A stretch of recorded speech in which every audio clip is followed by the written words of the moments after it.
تفصیلی ہیں، شاید ہی میں 5 یا 6 دن سے پہلے اس بیان کو تمام کروں، لیکن کوشش کروں گا ایک مختصر سے خاکے کو بیان کرتے ہوئے، تاکہ یہ جو سورہ حدیبیہ آپ کے اذہان عالی میں محفوظ ہے، اسی کے سلسلے کو اگر آپ جوڑ دیں 11 ہجری کے بعد یہ جو سورہ امام مولا کائنات ہوئی، وہ امام مولا کائنات کی جو سورہ ہوئی ہے وہ سن 38 ہجری میں ہوئی۔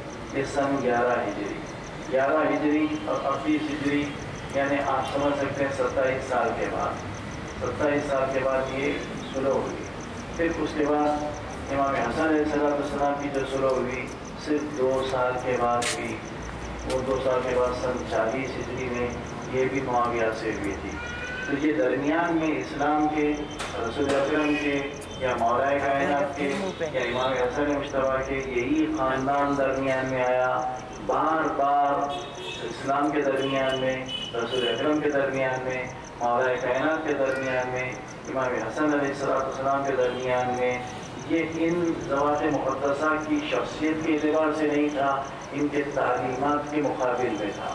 بات سمجھنے والی جو ہے وہ ان کے تعلیمات، ان کے افکار، جو لوگوں کو یہ چیز پہنچانا چاہتے تھے، اس کے درمیان میں مزاحم ہوا۔ تو اب دیکھنا یہی ہے کہ اس کا حسب نسب کیا ہے، یہ کب کب درمیان میں آیا، اور لوگ اس کی تائید میں آج بھی جو اس کو کوئی امیر المومنین کہتا ہے یا پھر وہ اصحاب مبشرہ میں شمار کرتا ہے کہ جنہیں رسول نے بشارت جنت کی دی تھی، اس کے پیچھے وجہ کیا ہے وہ معلوم کبھی بھی نہیں تھی۔ وہ معلوم کرنا بڑے مشکل ہے، اس لیے کہ جو لوگ معلوم نہیں کرنا چاہتے، جو لوگ اپنی رائے پر قائم ہیں، انہیں کوئی بھی نہیں سمجھا سکتا۔ اس لیے کہ بات تو بہت صاف ہے، یہ حالات کی بات آپ اندازہ لگا سکتے ہیں کہ ایک طرف رسول اکرم، ایک طرف ابو سفیان، ایک طرف مولا کائنات، ایک طرف معاویہ، ایک طرف امام حسن، ایک طرف معاویہ۔ کیا رسول اکرم کے متعلق اللہ نے نہیں فرمایا اِنَّا أَرْسَلْنَاكَ شَاهِدًا وَمُبَشِّرًا وَنَذِيرًا؟ کیا اللہ نے رسول اکرم کے متعلق نہیں فرمایا وَمَا مُحَمَّدٌ إِلَّا رَسُولٌ؟ کیا رسول اکرم کے متعلق اللہ تعالیٰ نے نہیں فرمایا مَا آتَاكُمُ الرَّسُولُ خُذُوهُ وَمَا نَهَاكُمْ عَنْهُ فَانتَهُوا؟ کیا اللہ نے رسول اکرم کے متعلق نہیں فرمایا وَمَا يَنطِقُ عَنِ الْهَوَىٰ إِنْ هُوَ إِلَّا وَحْيٌ يُوحَىٰ؟ کیا رسول اکرم کے متعلق اللہ نے نہیں فرمایا إِنَّكَ لَعَلَىٰ خُلُقٍ عَظِيمٍ؟ جب یہ سب باتیں موجود ہے تو اس کے آگے ابو سفیان کی کیا حقیقت ہے اور رسول اکرم نے کیوں شروع کی تھی؟